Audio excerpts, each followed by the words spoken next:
The Legend of Sunset Shimmer, Ocarina of Time. By Ganondorf 8. December 29, 2014. Chapter 25, The Missing Tribe. What do you mean by Ganondorf's followers went through Kakariko village? I asked. This is a rumor, mind you, so the accuracy is difficult to ascertain. When he first appeared and took the throne, Ganondorf wanted to have all of the tribes bow down to his will. His own tribe, the Gerudo, already pledged their devotion to him because he was their king, yet the remaining tribes weren't as willing to accept him. That's why one of the first acts he committed as king was to destroy Hyrule Castle Town, replied Apple Bloom.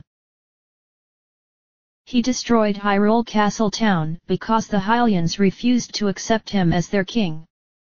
I asked.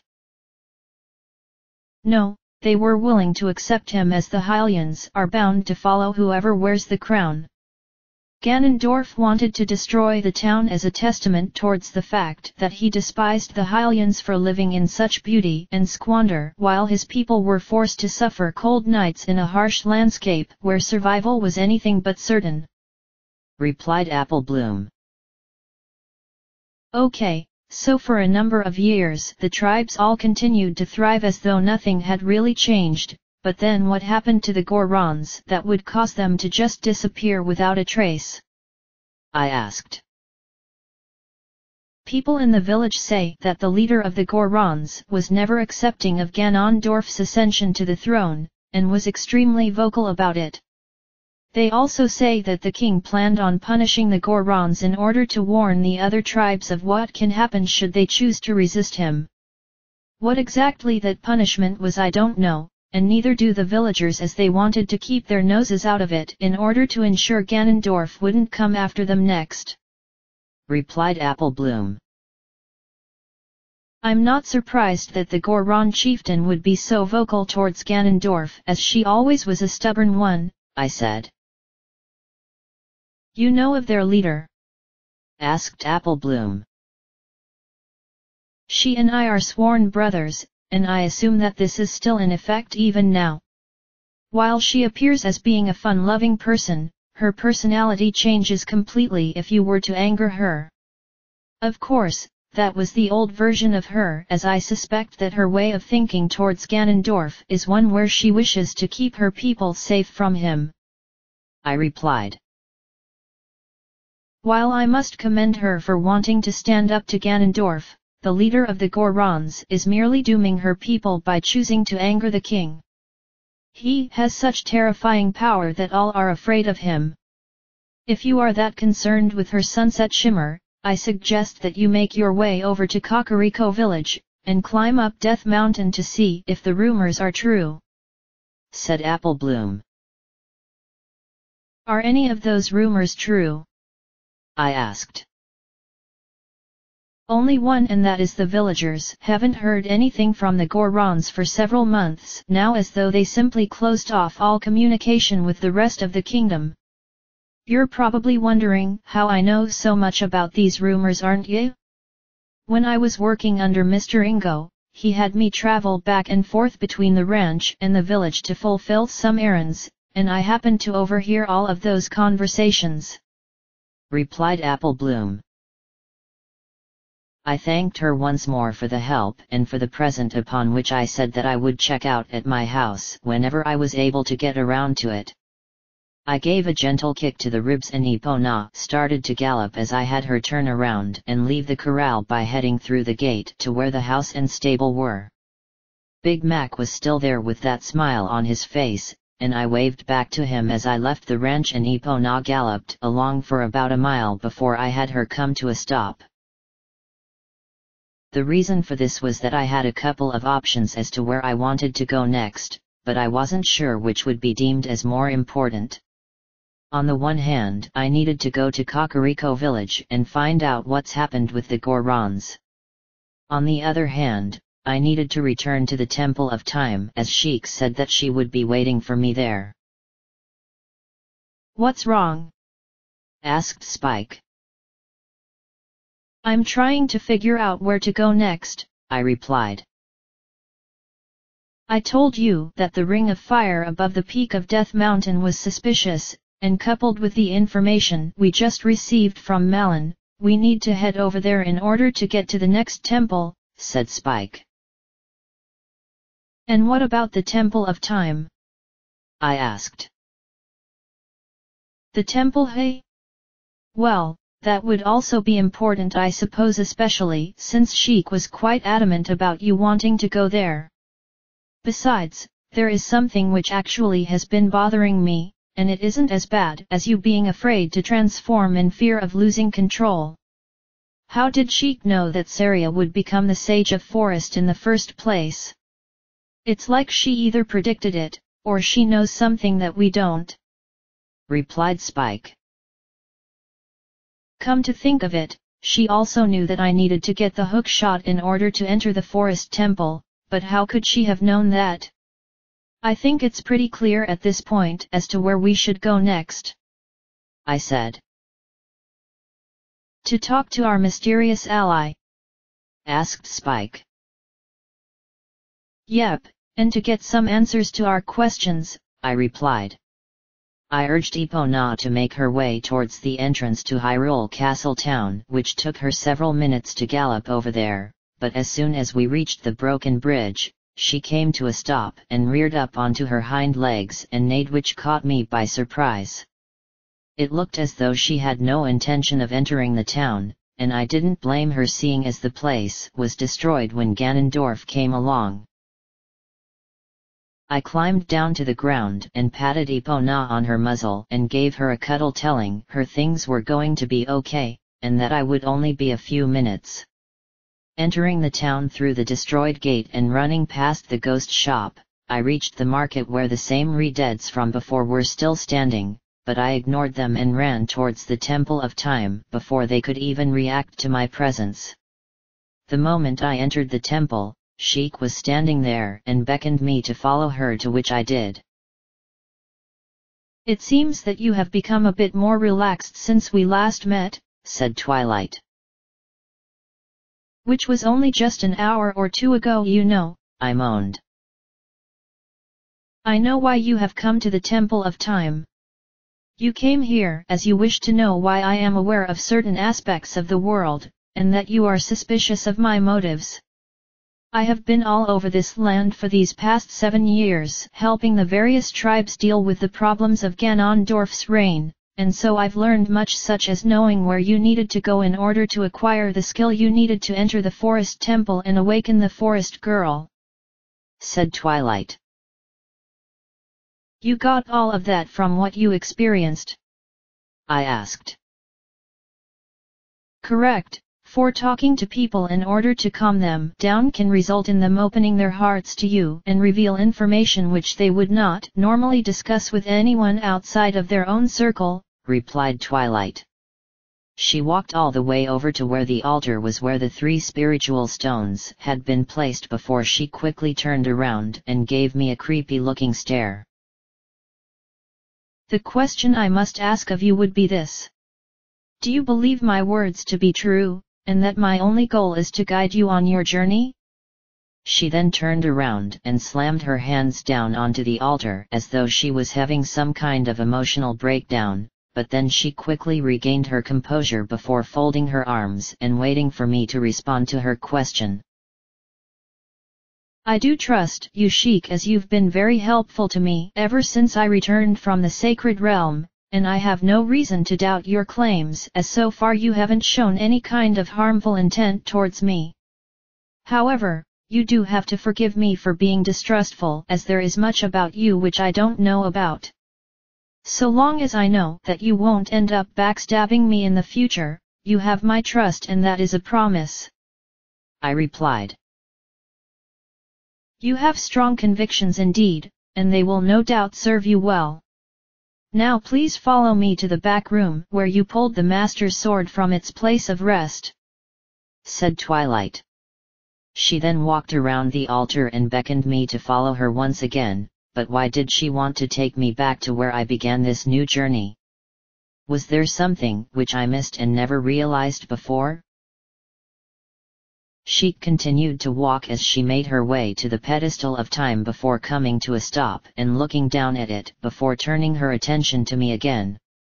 While you were able to awaken the forest girl as a sage, there are many other sages who are awaiting you to rescue them. In order to awaken all 6 sages, you must become even more powerful. You must climb over great mountains, swim under vast lakes, and even travel through time itself. Travel through time? Is that even possible? I asked. If you thrust the Master Sword into the pedestal of time you originally pulled it from, you will travel back in time 7 years, replied Twilight.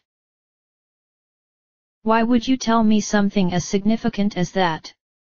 I could simply go back in time and just stay there and never have to worry about dealing with the problems occurring in this time period, I said. But you are the kind of person who wouldn't resort to such a thing, said Twilight. You're right, as that would be admitting defeat and acting like a coward. I aim to restore this world back to the way it was by defeating Ganondorf, but I am confused as to why I would want to go back into the past when it's obvious that I'm needed here, I said. There will come a time when you will need to return here quickly, said Twilight. She then pulled out her golden harp and began to strum a few notes on it before looking at me again. I will now teach you the melody which will allow you to return here when the time comes. This melody is one which can penetrate the darkness with the brightness of justice. Listen now, to the Prelude of Light. She then began to play a series of 6 notes twice over which sounded really beautiful, and it dawned on me that I never asked her how she is so good at playing such a lovely instrument. Once she had finished strumming her harp, she turned it over to me where I took out the Ocarina of Time and attempted to play the same notes. I really need to practice with this instrument, as I had to make almost a dozen attempts before I played it correctly, and it caused Sheik to chuckle along at the sight of my obvious lack of ocarina playing. Sorry about that, I said, blushing. It's okay, as you haven't had the chance to play the Ocarina of Time as much as you would like, said Twilight. Once I played it a second time, I had learned the Prelude of Light, which I felt was going to be a very useful warp song, as coming to the Temple of Time is going to be a thing in the future by the looks of it. Sheik then put her golden harp away before stepping backwards a few steps, which meant that I knew what was about to happen next. As long as you hold both the Master Sword and the Ocarina of Time in your possession, you hold time itself in your hands. Sunset Shimmer, I shall see you again. She then tossed a Deku nut which flashed a lot brighter than usual, which almost made me blind, but when my vision returned, she was gone again, but at least she managed to give me some vital information. I had the ability to return to the past just by placing the Master Sword back in the pedestal of time, and immediately return to the exact moment when Ganondorf entered the sacred realm. I was tempted to want to go back in time and have some fun, but I had more important things to do, which involved going to Kakariko village and finding out about the Gorons. With this new information fresh in my mind, I started to make my way back to the entrance of the temple, but stopped when I reached the altar. What's wrong? Asked Spike. I'm sensing something, I replied. You do? I don't sense anything at all, said Spike. There's something standing behind us at a fair distance, and is hiding in the shadows for whatever reason it has. I'm actually looking at it right now out of the corner of my eye, and I can see the evil in its eyes, I said.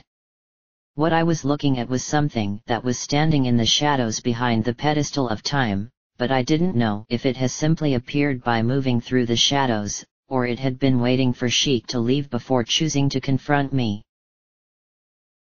I had no intention of confronting it, as that would be a stupid thing for me to do. I knew that it wasn't Ganondorf, as why would he want to deal with someone who was beneath him? As I walked away without looking back at this presence, for some reason it was reminding me of my past self, but I didn't know why. What I didn't know was that this presence was in fact the she-demon form of myself, now having grown much stronger, although it was still being incoherent when it came to its speech pattern. The fear that I had with regards to my transformation was the food it needed to grow strong as it fed on darkness. You are afraid of the evil within you which comes forth when you transform into that hideous form. Why would you choose to become something so ugly, and full of good magic, when you could have stayed like me, and become all-powerful where nothing could oppose your will? You are not worthy of being Sunset Shimmer. That distinction is mine, for I am the real you, the one who is feared and hated by all. I shall become the only Sunset Shimmer. You will become nothing more than a memory that never existed in the hearts of others. Sunset Shimmer must take your place, must become you, must kill you to become you. I did sense something after all, said Spike. There was an odd feeling I was getting from that presence back, as though it were related to me, I said.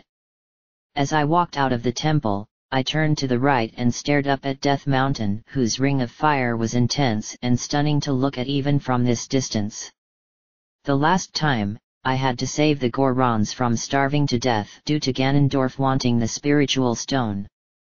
Could he have decided to try and starve them again, or did he have something far worse than simply denying them their sustenance?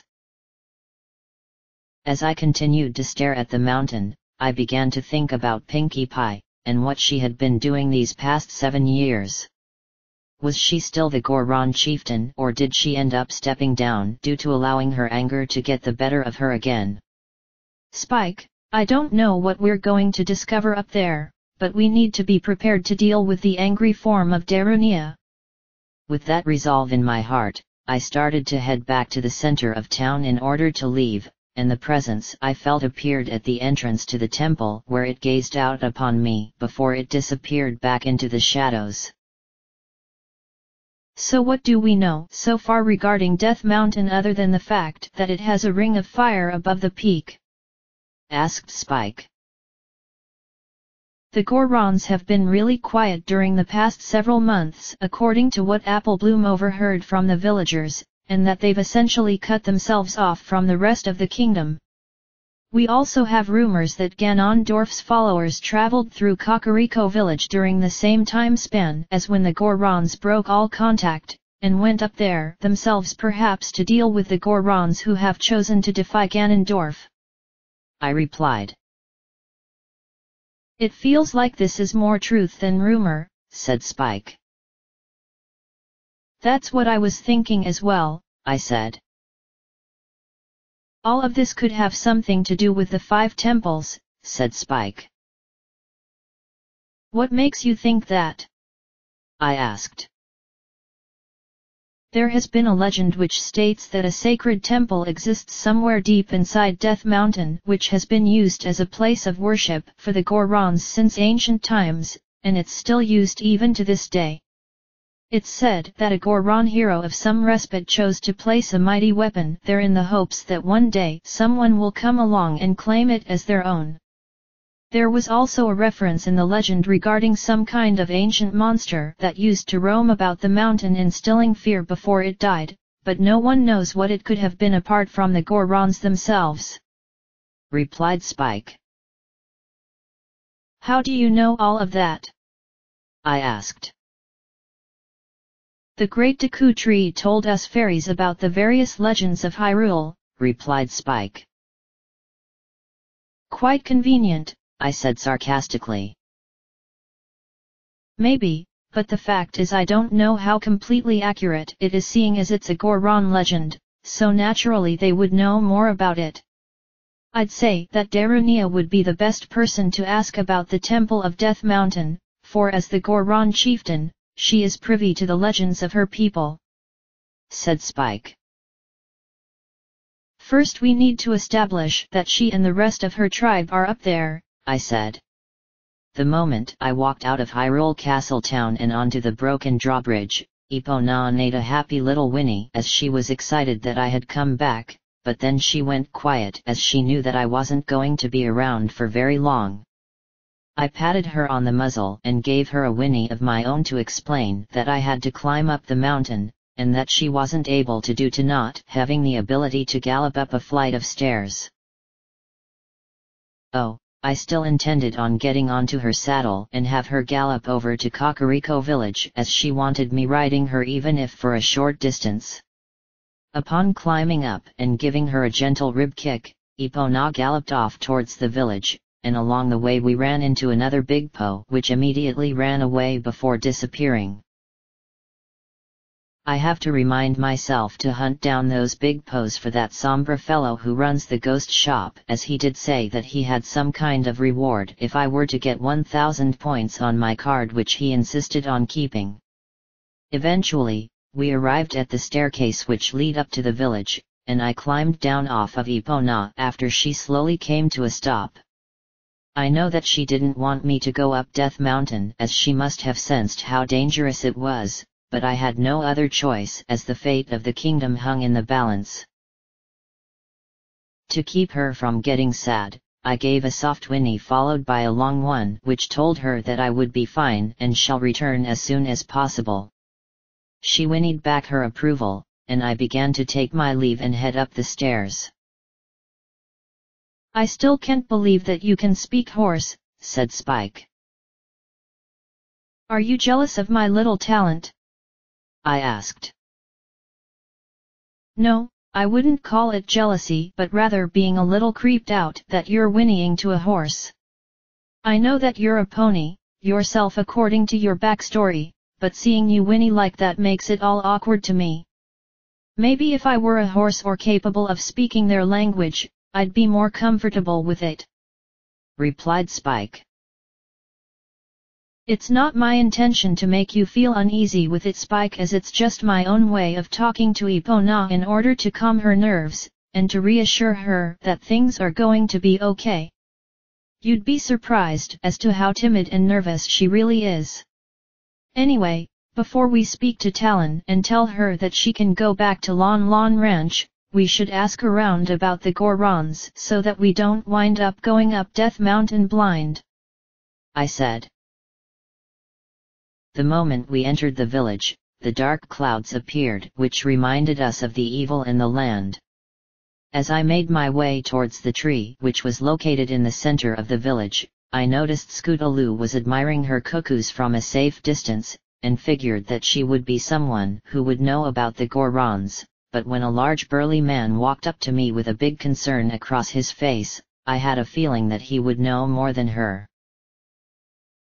"Are you an adventurer type of woman?"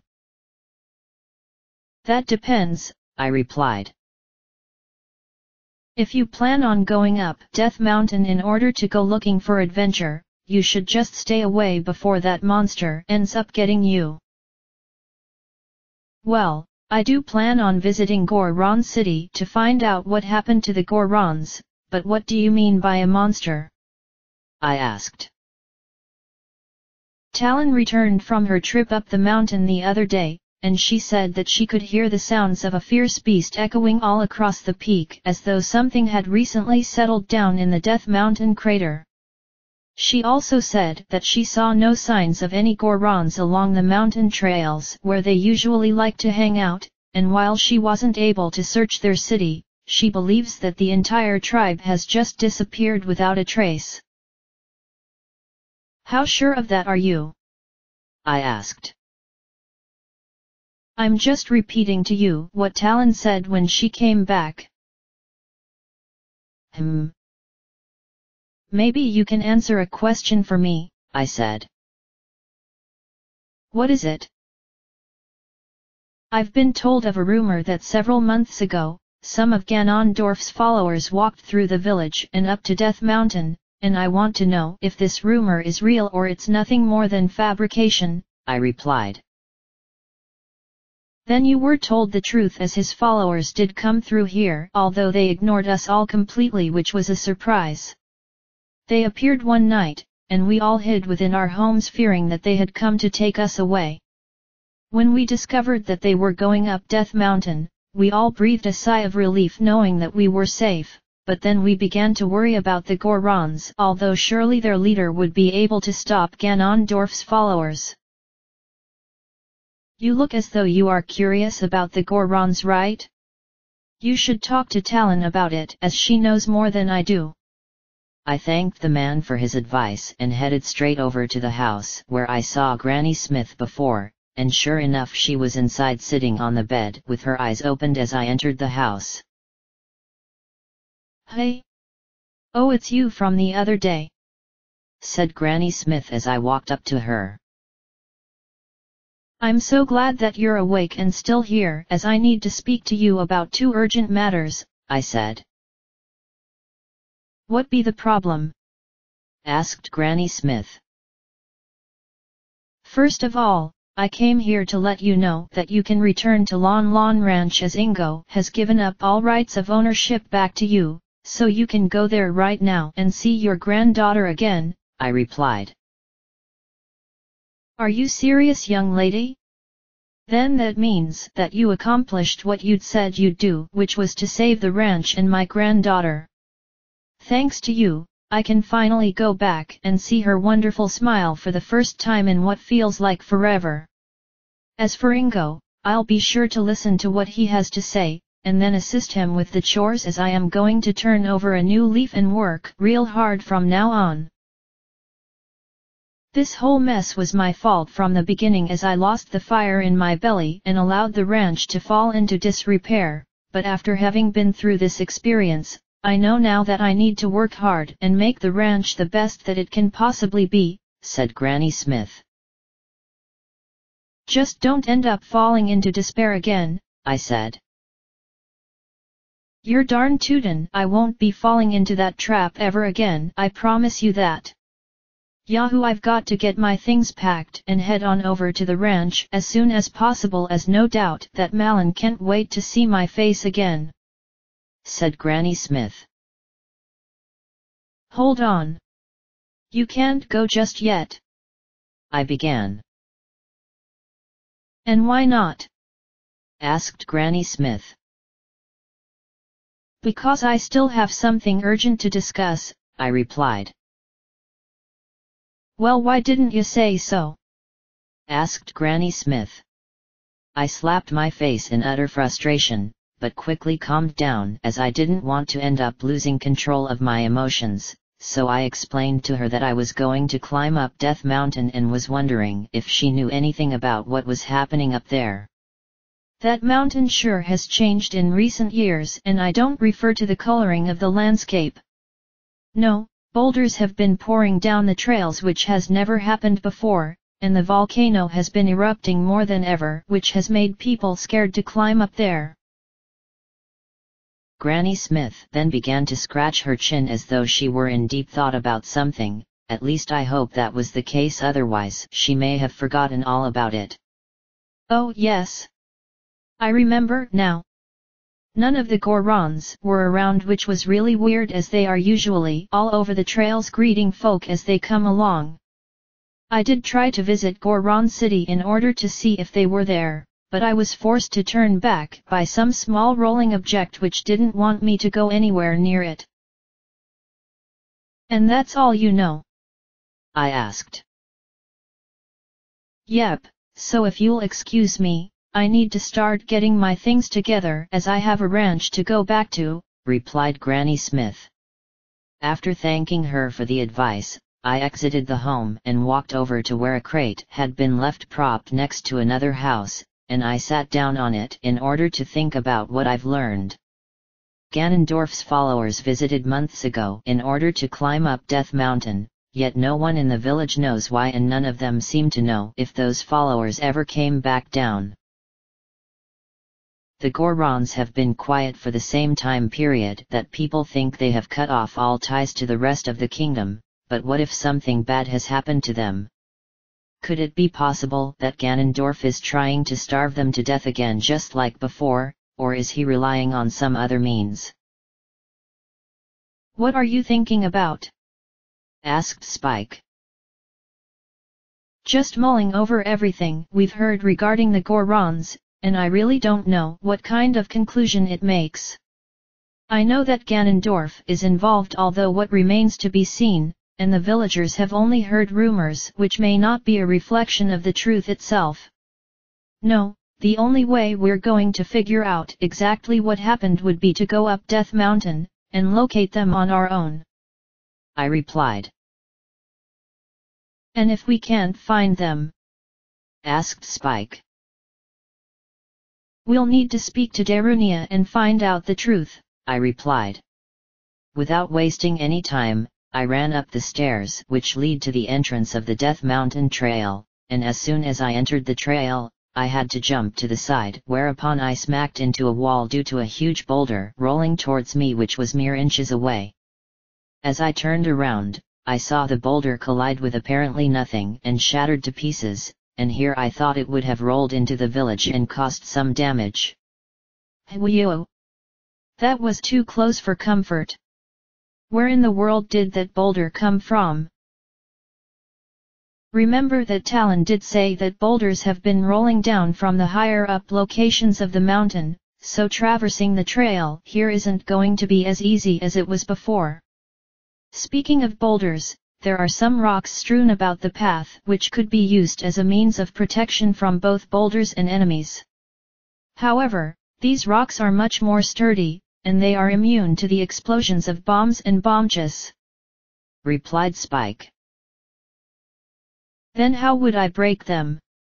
I asked as I regained my composure and walked over to a rock which was firmly planted in the ground. I tapped it with my hand gently in order to get a feel for it, and of course had I gone and gave it a punch or something like that, my hand would either be bleeding right now or broken. Then I walked around it once to confirm that it was in fact an ordinary giant rock which was made from a more stable material than the rocks I've seen in the past. Never mind, I just answered my own question with a little observation. I'd say that I would need some kind of heavy blunt object in order to shatter a rock like this, and I have a feeling that I'm going to need to do just that in order to uncover some vital secrets. Walking a few feet more before coming to a stop, I noticed an unusual pattern in the cliffside to my right which made me suspicious. It looks like you can blow that part of the wall up with a bomb, said Spike. While that would be a good idea, I don't see the point as I don't think there are any Gorons hidden behind it, I said. Of course there wouldn't be any of them as that is just a small groove in the wall where people hide treasure chests. Any Goron who would trap themselves behind that would end up suffocating long before anyone could find him. Sorry if that sounded a little morbid, but you did come up with quite a silly scenario, laughed Spike. I just wanted to brighten the mood, I said. Due to the dark clouds above?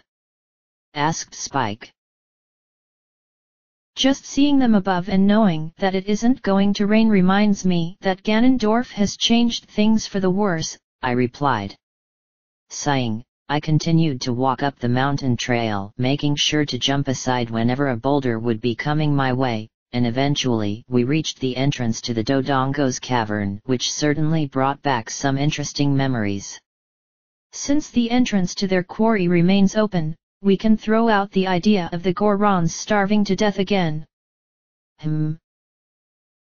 Isn't there supposed to be a Goron standing outside the cavern entrance as a sort of greeter? I remember you talking to him and he informed us that Goron City was the place to go for additional gossip. It feels weird that he isn't here now, and what's even more bizarre is that there are rocks all over the place and they really clutter up the path, replied Spike. What does that have to do with anything? I asked.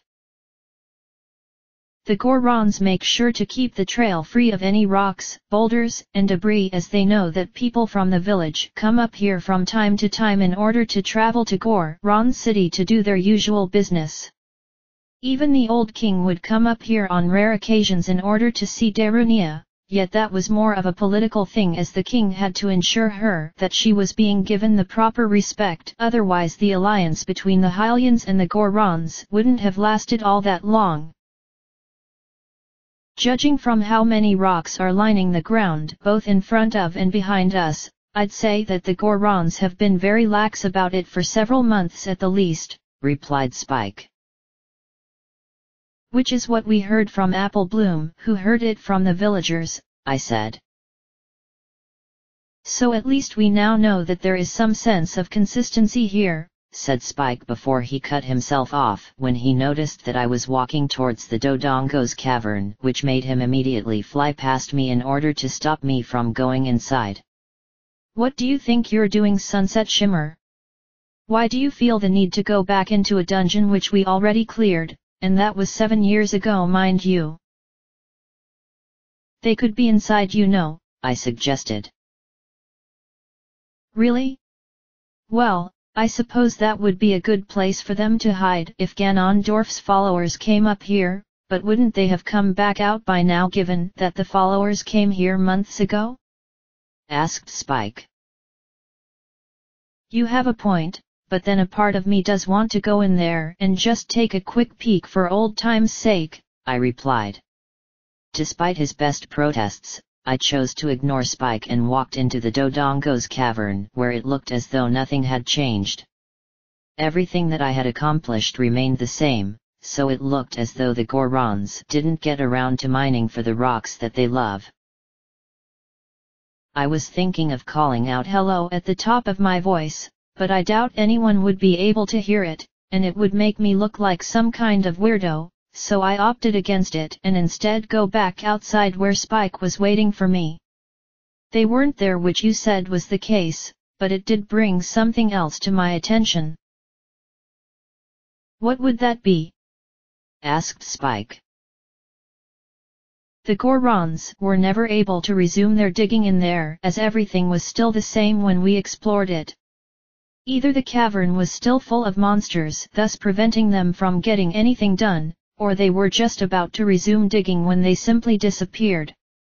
I'm leaning towards the second option, because look what I just found on the ground, I replied.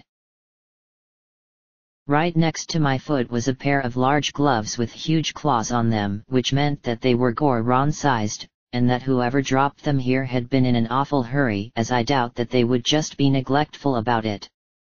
I think we should head towards either Goron City, or the top of Death Mountain where the Great Fairy is located, in order to find them.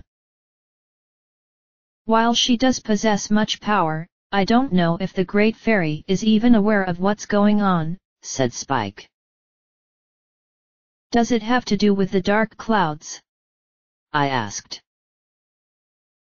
Afraid so, Sunset Shimmer. Those clouds are preventing good magic from coming through, and it clouds the visions of mystical beings such as the Great Fairy, so I don't think she will be able to help us. In fact, if she had been able to do something about it, she would have done so a long time ago, replied Spike. If someone as powerful as Adajo wasn't able to know of the location of the Gorons, then things must have been really bad. Walking along towards where the path splits off, with one heading to Goron City, and the other winding its way up the mountain, I decided to go to the city, as heading up the mountain towards the peak would have been pointless. Until I noticed something which caught my immediate attention, and it made my jaw drop upon seeing what was in front of me. Spike? Do you see what I see? I asked. You mean a huge Goron sitting up there at the peak? Asked Spike. Good, so you can see it, and here I thought that I was losing my mind at such a prospect. Still, how in the wide world of Equestria can a Goron end up getting so huge in the first place? Also, why is he even up there to begin with? Finally, if the other Gorons have gone missing, how come this one is up there and not with the others? So many questions which all don't make much sense. I replied. Actually, I can answer the latter question for you, although the first two are impossible, said Spike. Then by all means explain away, I said. I've only heard rumors with regards to this particular Goron, but I hear that he is the largest Goron on record, coming in at a height that can be best described as being about half the size of a mountain. Since he's such a big Goron, I doubt Ganondorf's followers would have been able to do anything to him unless they were numbered in the millions instead of a small raiding party, said Spike. Still, he's so huge that I feel so small and insignificant, I said. Why do I feel that you know more about him than I do? Asked Spike. I don't know who is he in this world, but back in my world he is called Bulk Biceps, who may look scary due to his muscular build, but he is as gentle as a butterfly once you get to know him. He doesn't say all that much aside from saying yeah all the time in a way that makes it look like he's freaking out whenever he says it. I'm actually surprised to see him so huge in Hyrule, and I think it's for the best that we just avoid him for the time being until we are certain that he's as gentle here as he is there, I said. That was when I started to head on over to the entrance to Goron City, hoping that Bulk Biceps wouldn't see me, but it turns out luck wasn't on my side right now, for his sharp gaze ended up catching me on the corner of his eyes. As soon as he saw me, he turned around, which felt like a small earthquake due to how big he was, and slightly looked down so as to keep a close eye on me. Yeah, said Bulk Biceps. His voice sounds like a sonic boom, said Spike. If he ends up going even higher in the decibels, then it will be a whole lot worse than that, I said. Excuse me. I know that you can hear my voice from all the way over there, but could you please give me an indicator that you are acknowledging the fact that you are listening to me? Asked Bulk Biceps. That was actually pretty subtle of him and straight to the point, so I lifted up my right arm and waved to him to let him know that I was paying attention to what he had to say. Thank you. I suspect that you are wondering what became of my fellow Gorons, don't you? I waved my arm again to acknowledge that I was indeed curious about them. A strange group came here some months ago to visit Goron City, but they never came back out along with my people. How does that work? I asked. Your guess is as good as mine, replied Spike. I feel as though my fellow Gorons are missing, but I don't know for certain as I am all the way up here, and I haven't received a visit from the others for some time now. The group that came here were wearing black robes and were wielding what appeared to be shackles, which has me wondering what happened. You, young woman. Can you please find out what's going on in Goron City? I believe my people are in danger, and they could use someone to help them, said Bulk Biceps. Black robes and shackles, hey? That does sound like the work of Ganondorf, I said. It sounds like the Gorons were kidnapped, although why would he do something like that? He couldn't be holding them for ransom, as Darunia doesn't have anything that Ganondorf would want, but then again it could be an entirely different meaning, said Spike. Have you figured it out? I asked. Maybe, but I do need a second opinion, so I hope that one of the Gorons managed to elude being kidnapped, as we could use some insight, replied Spike. I then waved my arm to Bulk Biceps again in order to let him know that I agreed to go to Goron City in order to find out what happened, and just as I was about to head off towards the city, he just so happened to shift slightly back towards the mountain peak, as that was what he had been looking at before. Thank you for wanting to find out on my behalf. I am hoping that they are all right, and that Big Brother Darunia is okay, as she hasn't been seen around here for the same amount of time.